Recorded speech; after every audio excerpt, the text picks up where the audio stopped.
उसमें ले जाना। आज स्मार्ट मीटर को लेकर हाहाकार मचा हुआ है, बिजली के लेकर के।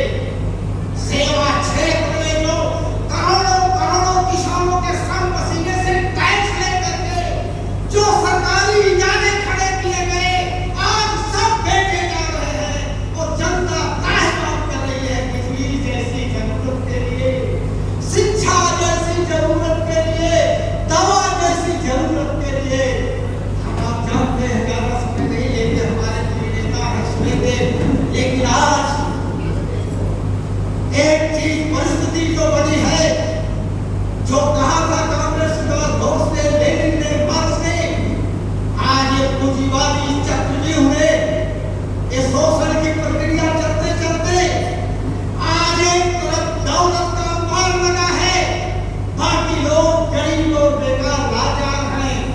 बाजार बंद है, खरीदारी ठप है, बिक्री भी नहीं हो रही, इसलिए कारखाने में फैक्ट्री बंद हो गए हैं।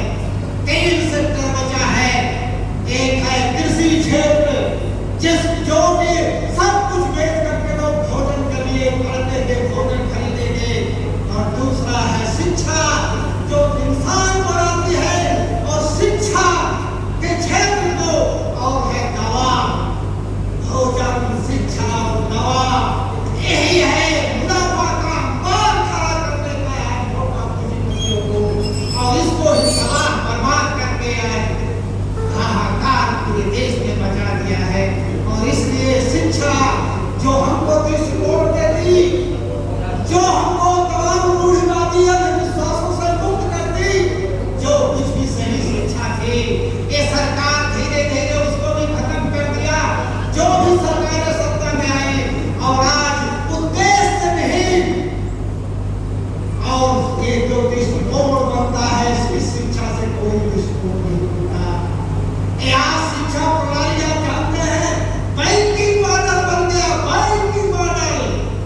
जैसे बैंक में हम पैसा जमा करते हैं, जरूरत पड़ने पर निकाल के खर्च करते हैं, ऐसे ही ये ज्ञान को जमा करने का बैंक है, मस्तिष्क बैंक बना दिया।